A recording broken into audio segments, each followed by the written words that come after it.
Welcome Houston to Chai Time on 103.5 Hum FM. We're so excited to be here this beautiful Monday morning. The weather was nice and crisp, and now we are back to hot and humid. So, welcome to Houston, right? 1,000%. Yes, we have Katie Smith and Brenda Martin today, and we're going to talk about Relay for Life of Katie, right? Yes, ma'am. So what is Relay for Life, and how are you both involved? Relay for Life is a signature event for the American Cancer Society. Mm-hmm. It was started 20 years ago. We had our birthday celebration last year by a doctor who walked for 24 hours to bring attention to cancer patients in their battle and to raise money. Okay. So after that, the next year, the event started, and it started with going from 7 at night to 7 in the morning, and people would walk. I was confused about Relay for Life when I first started because I was sitting at MD Anderson and saw a little placard advertising it and saw the word relay and said, no thank you, that's not my thing. Right. But as I was waiting for my husband to get treatment, I looked into it and said, this is the most amazing, incredible event. It's called Relay because what you do is you set up a team and you have team members. And you can have even just one or two. Right. And the event is held around a track. And just like a relay race, the theory is that you have someone walking on the track the whole time. When it started, it signified the patient's cancer battle. So it started at 7, and you're walking, and it gets into the night, so the patient's diagnosed, they're battling, and then come morning time, they've come out, hopefully with a positive success. So we started doing that. I've had a team for 14 years. Oh, wow. That's when my husband was first diagnosed, and when I heard what an amazing organization it was, I jumped in and said, we have a team, KT. Okay.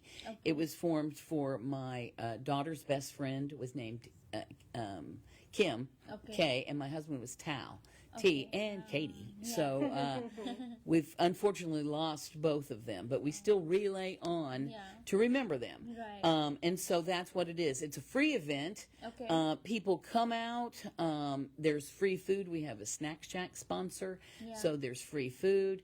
People were leaving in the middle of the night. It kind of the events has gotten smaller over the years, so we shortened it to 4 to 9 now. And so we encourage survivors to come out, caregivers to come out, celebrate. We treat them like royalty. Okay. And there's just a lot of fun things going on. We have a luminaria ceremony. You can purchase a paper bag and decorate it. And then we have the ceremony when it's dark. We turn the lights off and we ring the track with those luminarias with little glow sticks in them, and have a moment to remember those we've lost. It's and then just the survivors, we have their own separate section. They get swag bags. We have lots of entertainment, silent auction. So it's basically a celebration. So I tell people that you have little campsites all around. So my team will have a little campsite. I've had people, certain family members, that don't walk one lap, and they sit, they have a good time, and just enjoy each other's company. We have a big family fun zone that a family of ours runs, with bounce houses and whatever. So it's something for. We are just trying to grow it in Katy. Katy is huge now, and we need more people there. Fundraising is important. We always set a goal, and we have met our goal every year. That's awesome. We had our last event was in March, and just this past March we raised $50,000. We had about 200 people out there, but we want more participation. I will let Katie talk about what where the money goes. It goes to the American Cancer Society, but she can explain more of where those. We have statistics on where the money we raise goes. To patients and some care like that. But it's fun, and it's just a good, happy time. Definitely building community during the event, because there's a lot of work that goes into creating the event and a lot of planning, a lot of fundraising that comes before then. But being diagnosed with cancer, having somebody you know being diagnosed with cancer is so isolating. And sometimes it's just, you just need that community. You need that place to go. And I've had people come to the event who've come to me as a volunteer, and we're in our volunteer shirts, so we're easy to you point out. And they're like, this is my first time. I was recently diagnosed. I don't really know what this is. Like, what do we do? And we've got great support from the city of Katy. Yes. I live in Katy proper. Okay. And all of our local government, the mayor, we have our state representative, Mike Schofield, comes every year. We have an opening ceremony. We always have a proclamation. So lots of community support. Yeah. The fire chief is a cancer survivor. He has a team for the Katy Fire Department. The police chief has a team. We kind of pit them against each other to raise some money. So we have a lot of local support, but we need, more people and more survivors and caregivers. Yeah, because I think it's kind of scary whether you're attending an event for the first time alone or even with somebody. This is kind of a scary world to be in, the world of cancer diagnosis. Yes. And it is a world just like, if you're an engineer, you're in like the engineering world, or if you're in science, you're in the science world. And unfortunately, this just happens to be a world that we're a part of, but because we're all there together, it's so much support. Like, that's really the thing that kind of drives home for me, is because, it's great when we're all here together, but there's some lonely nights and there's some really terrible times. And that cancer is the thing that has touched absolutely 100% of the population. If not themselves, it's not an immediate family, it's a coworker, a neighbor, somebody. It is everywhere. And it used to feel like it was maybe a friend or a cousin of a friend or an uncle on your friend's side. It seemed to be kind of so far removed. And maybe because of the advancements in technology and earlier detection and things on those, it seems to be a lot closer to us. And very often, if you yourself are not experiencing or have the diagnosis, you know somebody close to you who has. And to have a place to go that has the resources and also has the people that are going through the exact same thing that you are. Right. Share experiences. Yes. That makes it so much more better, right? Like, definitely. They can come to you, talk to you, get the support. I think that's what you need at that time. Definitely. 1,000%. I can't even imagine how devastating it is just hearing the news. So, right? Well, and I have a friend. I substitute teach in Katy too, and a friend of mine's a teacher, and her daughter. I wear her bracelet still. Cameron, she was diagnosed. She was a salutatorian at Katy High School, full ride scholarship to Rice, going to medical school. Boom, started having vision problems. Boom, developed a brain tumor. She battled for a couple of years, strong faith, and sadly we lost Cameron. But she came and they had a team for Cameron, and they pushed her in the wheelchair around the track, and we got to celebrate her. But we still remember her. But it's just so sad. But then we can support each other, share stories, things that work, things that don't. It's like my husband was a smoker, and the smoking cessation program at MD Anderson was amazing. I couldn't believe it got him to quit those cigars. Just talking to each other. Well, and one of the most amazing things about you, Brenda, especially as our leader these last few years, is that whenever being a caregiver, when you do have somebody who passes from cancer, it can be very tough. It kind of leaves that a hole, not only a caregiver hole, but I don't know, it just feels so different. It really leaves a big hole in there. And she's really done a good job. You've really done a good job in making sure that they stay in the community, because not only is it isolating to get that diagnosis or hear a family member that has it, but then when you do lose somebody, it's hard to remember that you're still in this. You're still in this world. Right. We still need you. That's true. We still want your support. We still want to support you. You are a forever caregiver. And I think that's one thing that you've always done really well. That's is so sweet. Yeah, you don't even think about the person. It's tough. I lost my husband, 4 years ago. Yeah. And it's and being a widow, having been married for 100 years, it's a huge loss besides just it being a loss from cancer, but just a loss period. Yes. We have to support each other. You're right. And you're a caregiver forever. Yeah. You are forever. And it doesn't in every aspect, and to know that you're still included and we still want you. Yes, and value the work we've done, because it was tough. It was a really difficult 10, 11 years. My husband had a mandibulectomy. He had oral cancer. They took his whole jaw out. He came home with tubes, and had a feeding tube for years. But I'm gonna tell you what, that guy was a Vietnam vet Marine and was one tough SOB. He went to work driving his tractor trailer with a feeding tube. Oh my God! He'd say he'd have to go back and do it. So they're tough guys. So we can support them and then definitely remember them. And it was nice too when I became a caregiver and I was kind of put in that position to be able to have somebody shared experience where I can go and I can say, this is working well, this is not working well, I'm overwhelmed. We have people maybe outside of this cancer world, friends and family, who maybe haven't had a diagnosis or a close proximity diagnosis, or maybe have not been a caregiver before, and they try to understand as best as possible. And they can be such a great support. But there's been times where I've called her and I'm just overwhelmed with whatever is going on, and I'm like, I don't even want to talk about it. Like, give me something else to talk about. Right. And she's like, boom, right here, and off. We're talking about let's go to the movies. Lady Gaga or whatever. And we're but you need somebody that can understands that, right. That it's not out of anger or malice, that it's just, I'm just simply overwhelmed. You get frustrated as a caregiver. Sure. Yeah, that's it, and then you feel guilty about being frustrated. So many emotions. Well, she has been the most incredible caregiver ever. Yes, so we were going to talk about it, right? Because this October is Breast Cancer Awareness Month. And Katie, if you can share with us your mom's. Yes. So my mom is in Colorado, so she's not here in Texas with us. Okay. And this year she was diagnosed for the third time with breast cancer. That's so tragic. Yeah, it was. And it just keeps it coming. And so how long?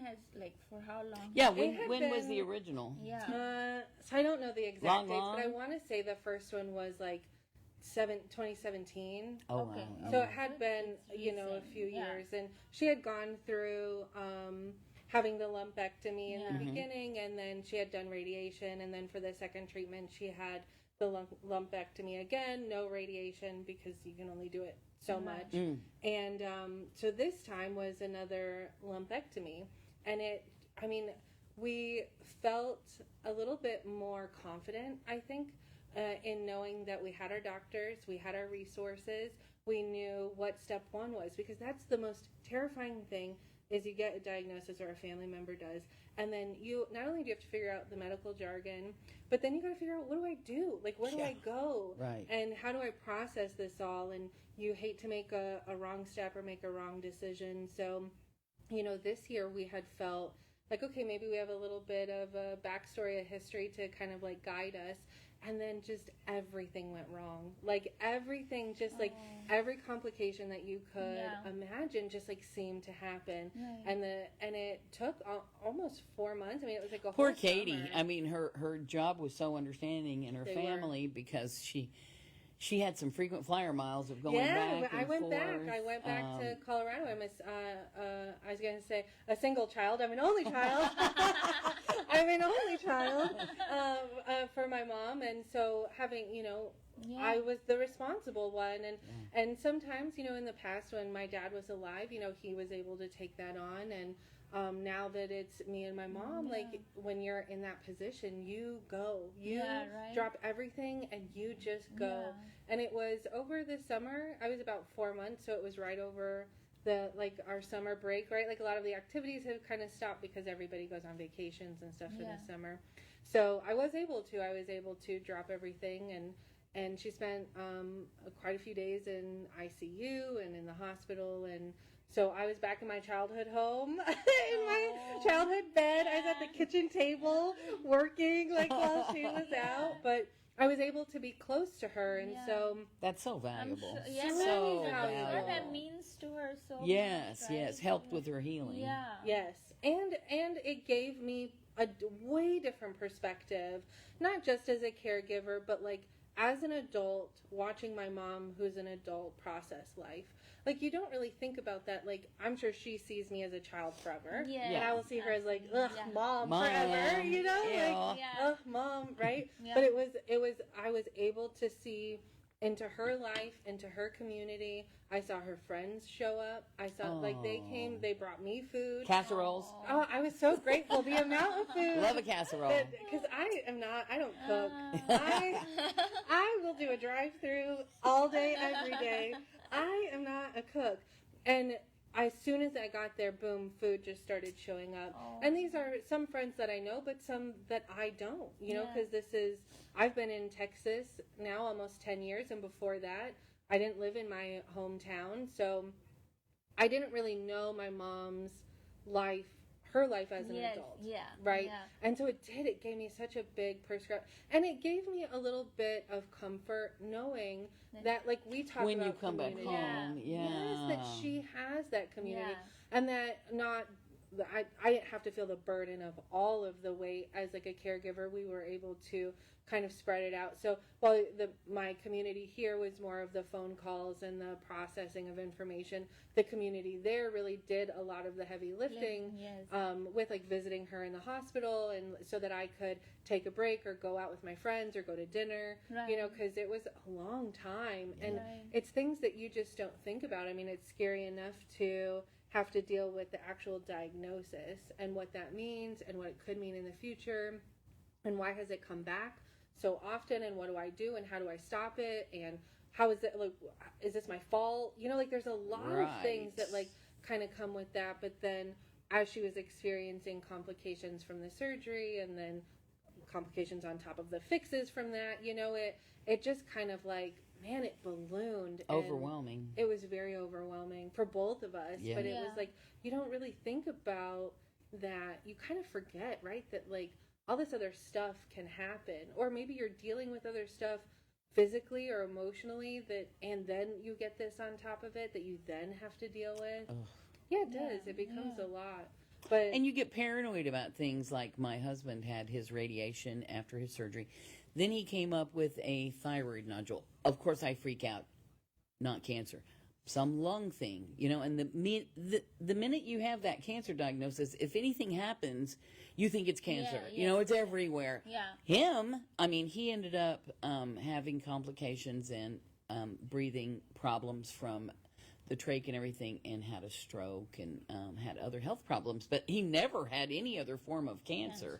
Yeah. And then I can just imagine your mom having it over and over. It's like, okay, Yes. what's what the going heck, on? man? Right. Yeah, That and is- it does. It's so insidious. Yeah. Yeah, and that's, I mean, it's just like, this is where, like, cancer, like, it has no bounds, right? Like, Right. it affects us all. Yeah. And, like, as much as we try to do everything right in life, and we try to eat the right foods and exercise and prepare ourselves, like, nothing can prepare yourself for something. I like know. that. My next door neighbor, she came up with lung cancer.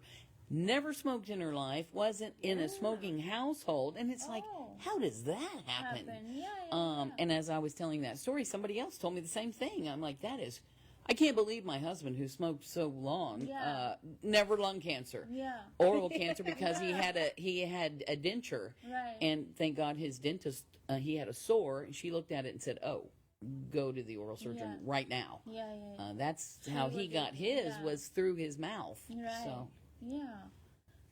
it's a mess. Can you please share with us a memorable or special moment that you have each experienced at Relay of Life? Relay for Life of Yeah. Katie. I'm going to share two things. The first year we had a team, my granddaughter is 19. She and my husband were best friends. He would help her pick out clothes. He called her Brat. And I remember when he came home from the hospital, she had made T-shirts, and she put Brat for him and Little Brat for her. Oh, that's really But sweet. the very first relay event we did, I have a picture, and I tell you what, I choke up thinking about it. So she was 5 or 6, and my husband got out there, and he wasn't a big joiner, and he wasn't loud and obnoxious like I am, but he was walking the Survivor lap, and I have a picture of him, and it said Survivor on the back of his shirt, and she ran up and grabbed his hand. and the sun was shining, and there was a big banner that said survivors, and just that picture just broke me. And then we continued having that team, and more friends joined. I've had a friend, Vicky, who's been on our team since day one. And then my husband passed away 4 years ago, and the event was on his birthday.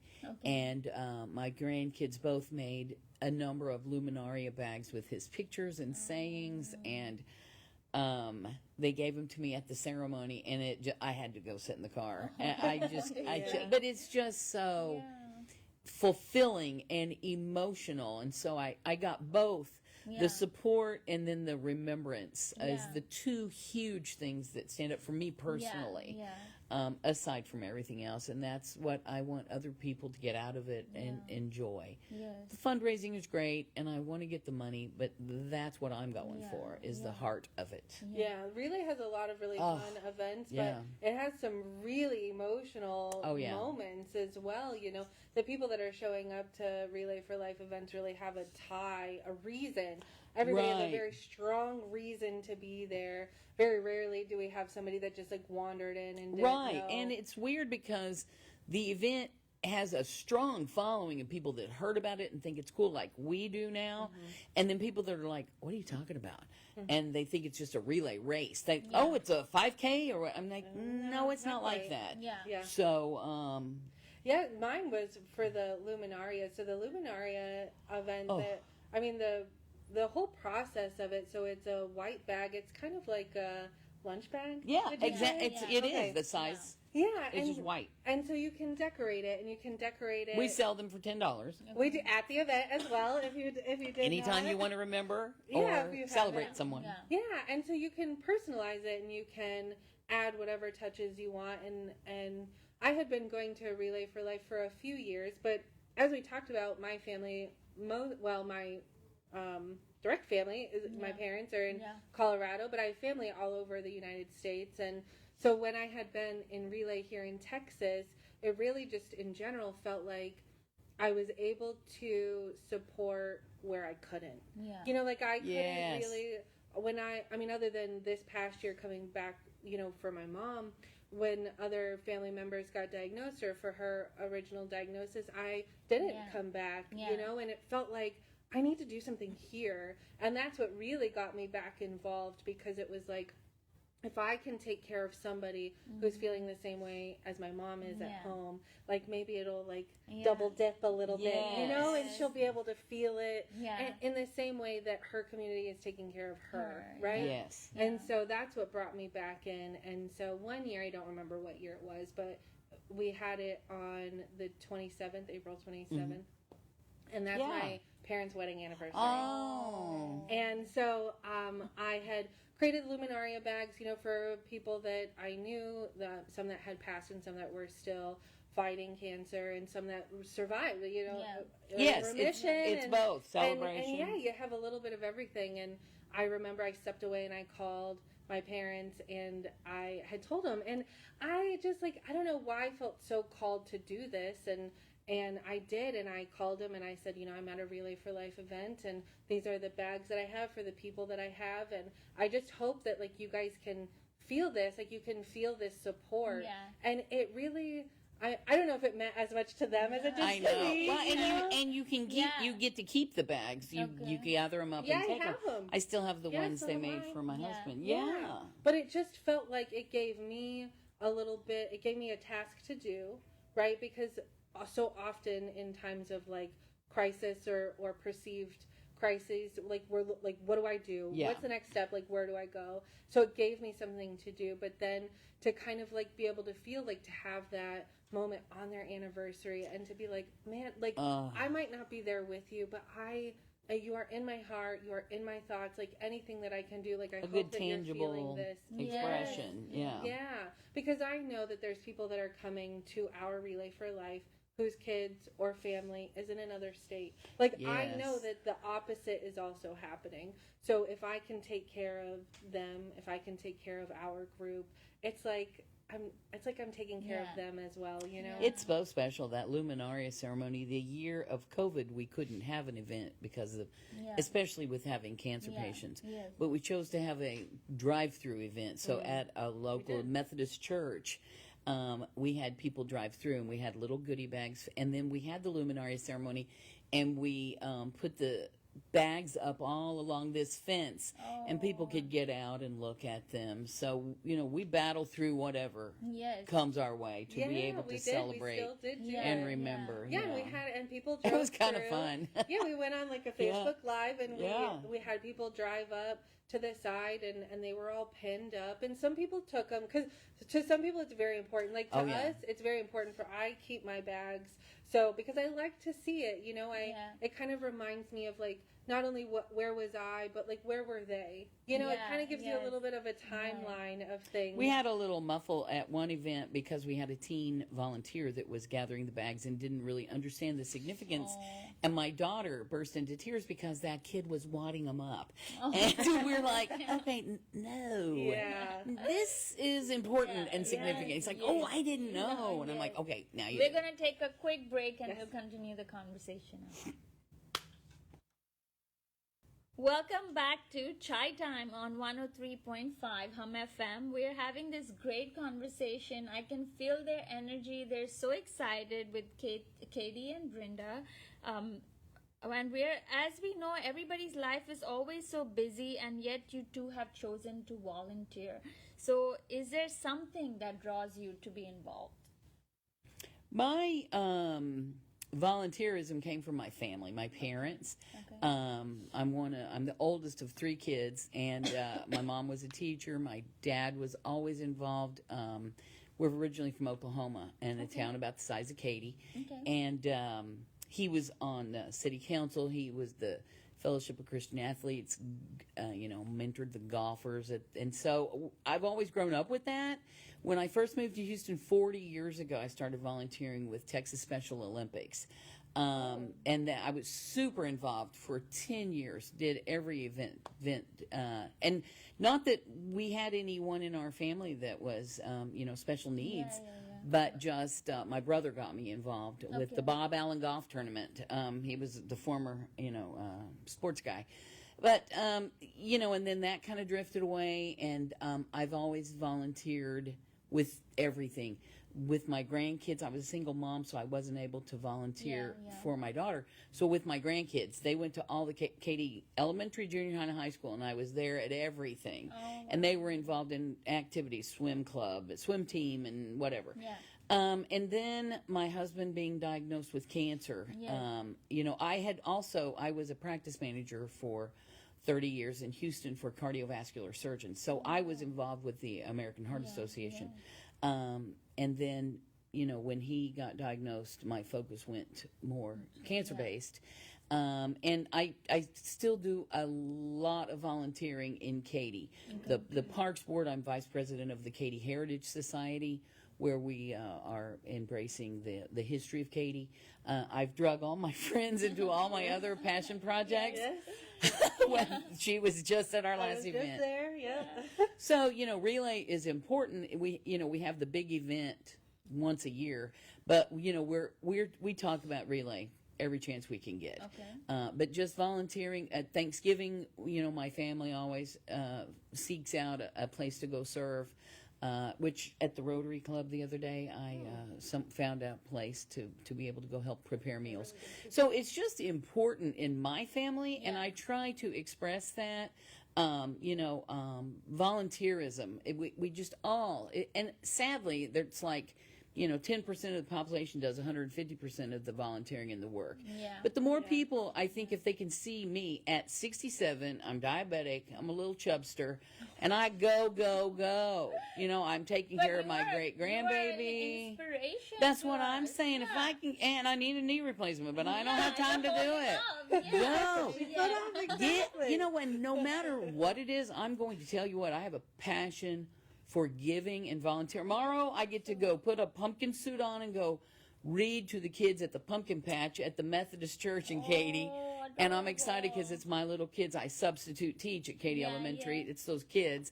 So, it's important, and I hope if I can just give a little bit of that passion and interest to other people, especially young people, and that's as I sub, I really enforce that with the youth. We got to take care of each other and our planet and everything. That's a long story. I know. I'm sorry, but it's important. I don't care what you give to. You and give. you spoke about your 6-month-old granddaughter, and you're taking her with great you. grandbaby, wagging her. Great She went to a book signing, and she was Miss Popular. They said she is going to be just like Mama. I said, oh yeah, I'm training her up right. Yeah, but see, that's the best part is you're passing it down just like it was passed down my to you. family, Yeah, setting that example is probably one of the most important things that you could do as a volunteer. And then talking about the things that you're passionate about. I know I also came from a family that acts of service. Yes. I grew up in a very Catholic, still practicing today, religious family. And so doing acts of service was very important.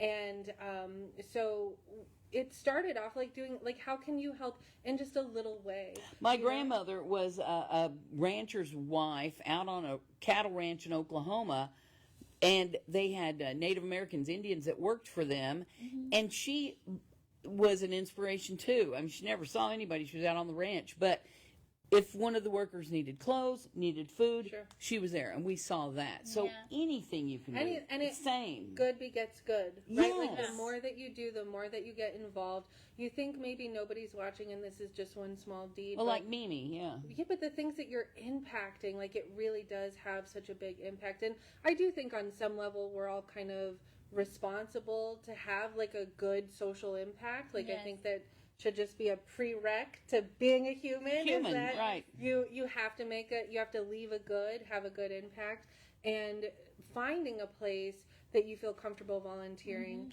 And when I found you guys at Relay for Life, because you were already doing it when I came in. Yes. So I came in, and the first few meetings, she was as loud as and amazing as she is, And I always say that I'm a introvert that's dying to be an extrovert, right? So I want to burst out. In the beginning, I was very timid, and I forced you out. You really did. Oh yeah, because I would show up to the meetings when I very very first started, and I was just a part of a team. I was a co-captain on a work team or something. Oh yeah. So I had to go to the co-captain or the team captain meetings. Yes. And that was the first time that I had met you and all of the other wonderful leadership ladies. Obviously, you stood out, right? And just because you're so you can see it, you can feel it. You're passionate about what you do, and it was if I have any questions, I know where I'm headed. She's my go-to. Exactly.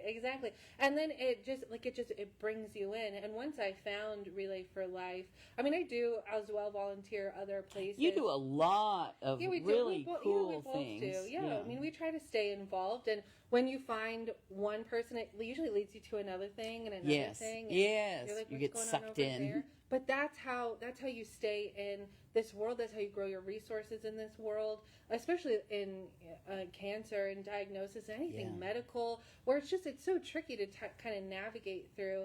And sometimes it's hard to show up as a participant, but sometimes it's easier to show up as a volunteer.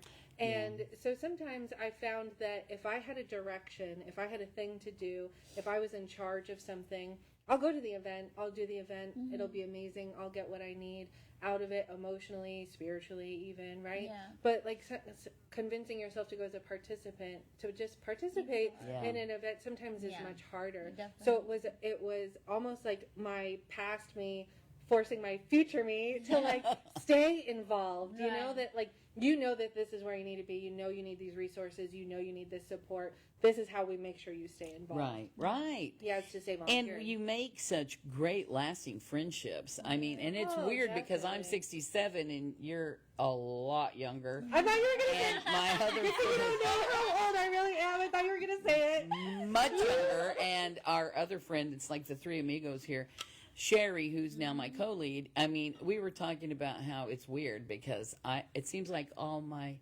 close friends are half my age. But it's because I feel so young. I guess I was a Girl Scout leader too for my granddaughter. She went from kinder to senior in high school in Girl Scouts. So I was out there camping and doing everything. And that's another leave it better than you found it motto was from the Girl Scouts. Yeah. But it's neat because Sherry is a PA at MD Anderson. So she's been a great medical resource for all kinds of stuff with us as friends, you know, and if she doesn't know, she'll find out. Yeah, it is nice.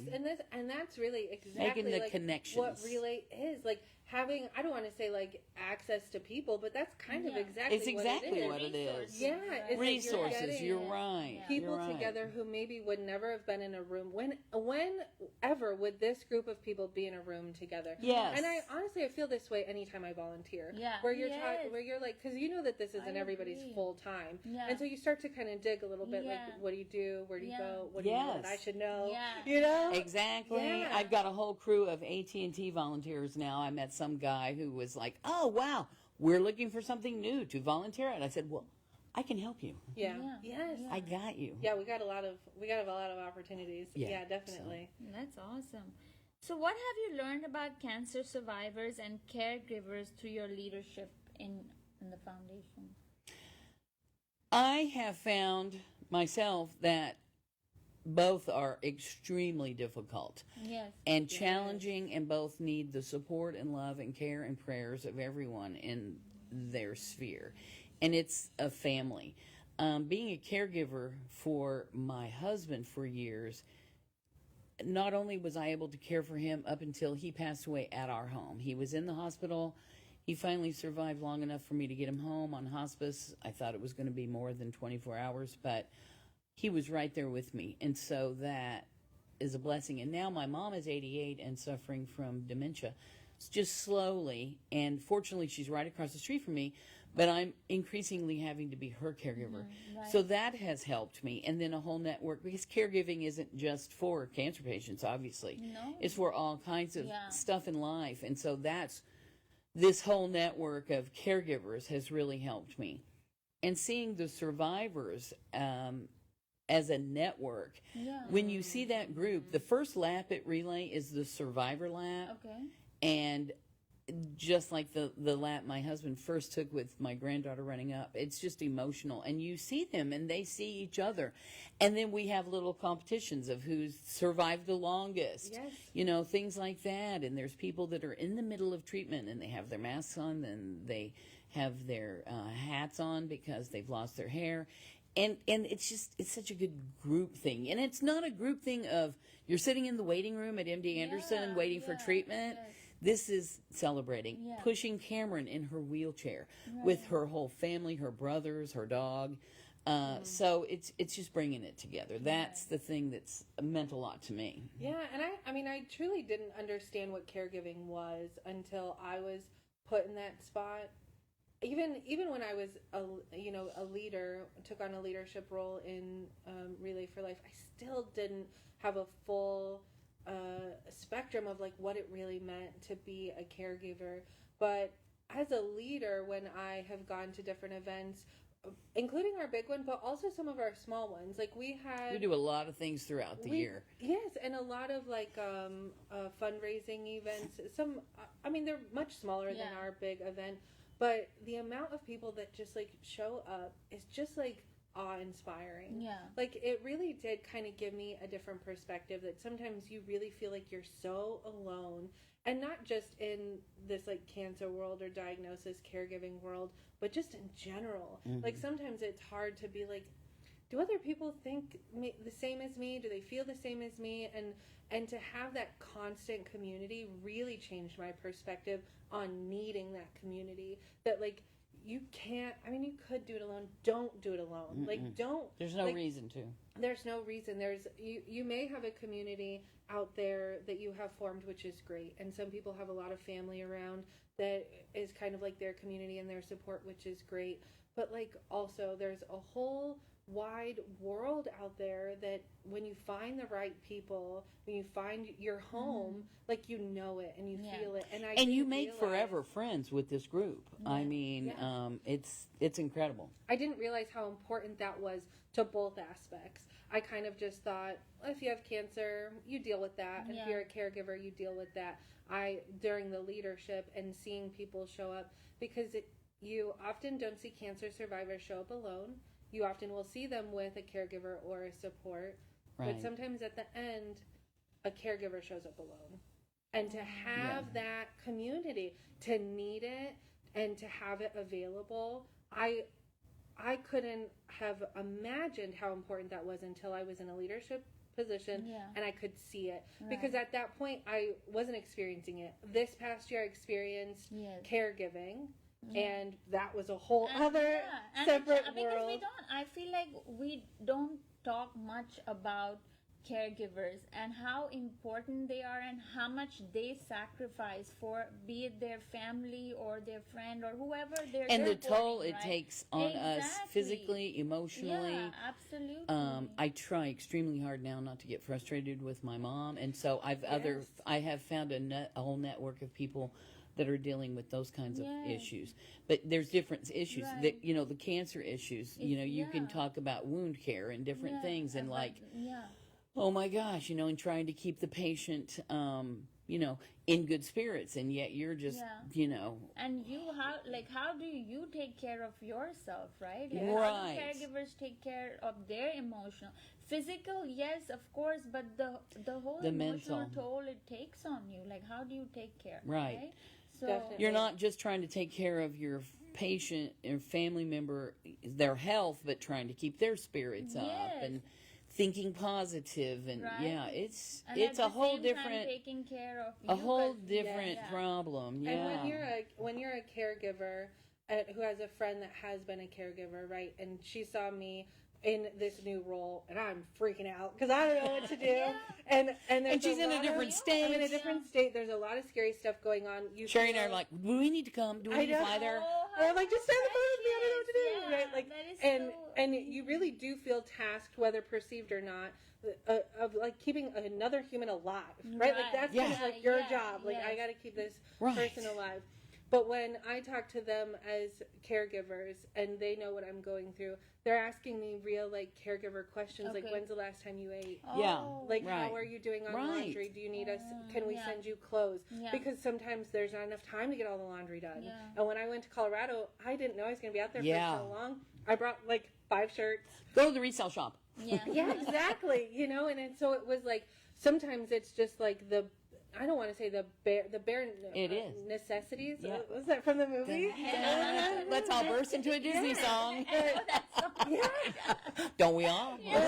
But sometimes it is like, I mean, you do still need like the dinners and the way and the escapes, right? Like you do still need that, but also like they help to kind of like reset, like level set, like let you break down and then build you up and tell you some stupid joke. I have when I was on the way to the hospital, I was following an ambulance. And I was on the phone with our friend Sherry, and I was like, I don't know what to do. Like, I'm following the ambulance. And she was like, do you have to, like, beat them there? Like, I'm like, no, they have her. They're going to take her to surgery. And she's like, can you just pull over? And so, like, I pulled over, and she's like, okay, you need to stop crying. Like, right? Like, like. You're driving. Yeah, like, you need to stop crying. You need to be okay. And she's like, where are you going to eat? Like, it's, like, where in this timeline do you get food? And I was like, well, I know that there is a cafeteria at the hospital. And she was like, okay. She was like, so when you get to the hospital, go in, they'll take your mom, obviously check in, make sure she's okay. As soon as she gets taken, I need you to go find food, and then I need you to text me and let me know. Show me what you're eating. What you got. Yeah. Things that other people would never think about. Yes, like somebody else is taking care of the emergency part. She's in the ambulance. She's going to the hospital. There's nothing she's you okay. can do. There's nothing I can do. Yes, I will be there as they're taking her. I will say thank you. I will wait in the waiting room, and I will do my part in that. Right. But then to have somebody else who's been in that situation to be like, wait, like. Who's making sure you're taking care of yourself. One time, Tal was in the hospital, and I stayed with him. and I was stuck in MD Anderson, which has great facilities and stuff, but I was in the room with them for like 10 days. And I had my friend Vicky who said, okay, what do you want to eat? I'm bringing it. And driving to the medical center from Katy is not fun. I used to do it for work every day, but I did get paid for it. So, and she came and brought me this made me get out of the room, go sit down at the little Starbucks kiosk. So it's those kind of things, taking care of the caregivers.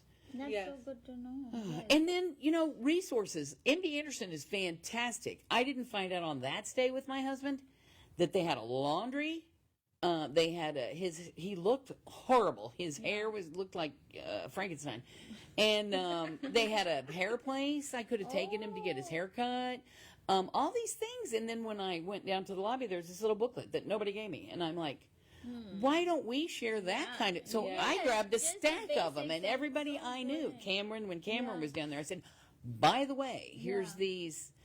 You got to get that information out. And it's so important. It's just those dumb little things. Anyways, you're feeling so down, so a little bit of haircut, a little bit of cleanup. Yes. Go wash my drawers. Patient, right. Yeah. So that would be so nice. Yeah. It makes them...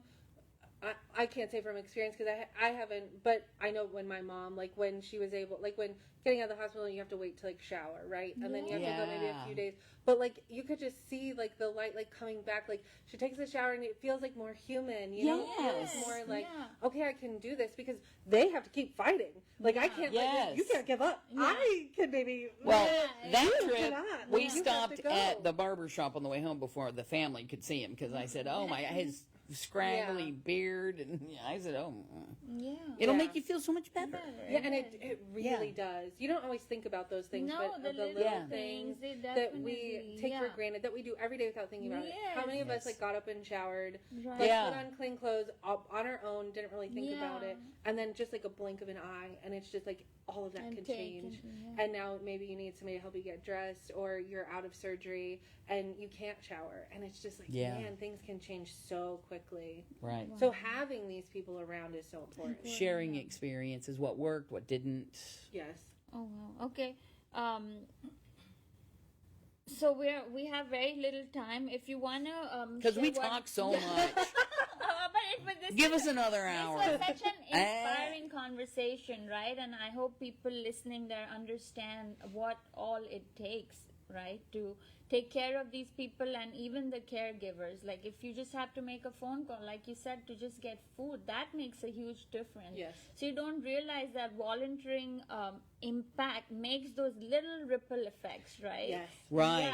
Yeah, right. Not just to yourself, because every time I volunteer, I feel like I'm connected back to this whole world in a large scale, right? 1,000%. But I don't realize the impact I'm making. So I love that you said that. So in the few minutes, if you want to talk about the resources that they have, and you can share with us and how to get involved. The reason we fundraise, and sometimes people think American Cancer Society, who houses our $50,000 going to be spent.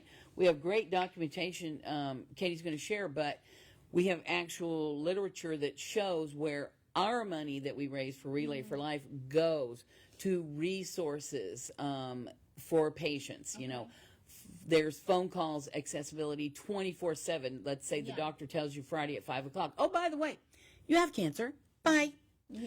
And you're spending all weekend freaking out, and there's a number you can call and talk to somebody. Yeah, and she knows a lot of the resources. I just get people and get the money. Yes. So I am a resource person. Like I am historically a problem solver, right? Like you give me a thing and I'm gonna solve it. She's great. And so I, try to look for as much like if I'm in this situation, how would I respond, right?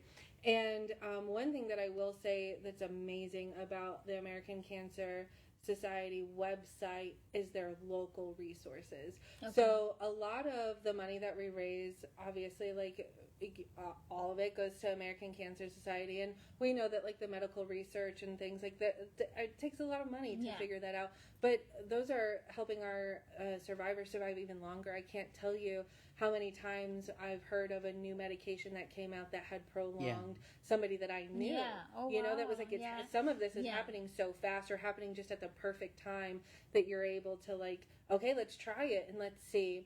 But there is a part on the American Cancer Society website where it just says resources, and you can click on it, and it puts you can put your zip code and the amount of local resources. So across the bar, it will give you food and housing right up front. Right. Those are the two.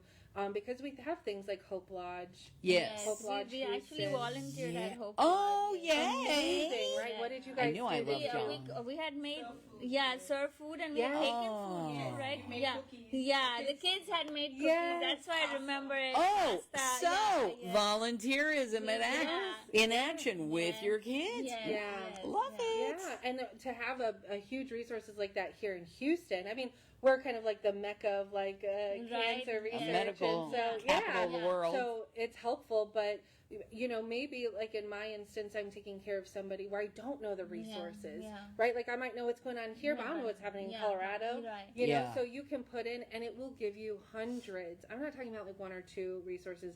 I'm talking about hundreds of resources for everything. One of the things that surprised me was there was a section on there for like family adoption, and you don't really think about that as something that like a resource that you might need, but because of your circumstances and because of certain medical diagnosis, you may need to look into guardianship or into adoption, depending on how Right. things happen. So yeah. it's like things that that you would Google yeah. on your own But after they have in your worst terrible time, Right. when you're alone, like on your Temporary computer. custody of a child while you're Yes. sick or And weird it's things. all right there, and it didn't give me like. I mean, it did have some like national ones, but it gave me like because I'm in Rosenberg, so I use that. But it gave me like Brazos Bend guardianship, Oh. and it it gave me local resource, and I know that I know them. I know that they're local. You You know, probably volunteer there. I did.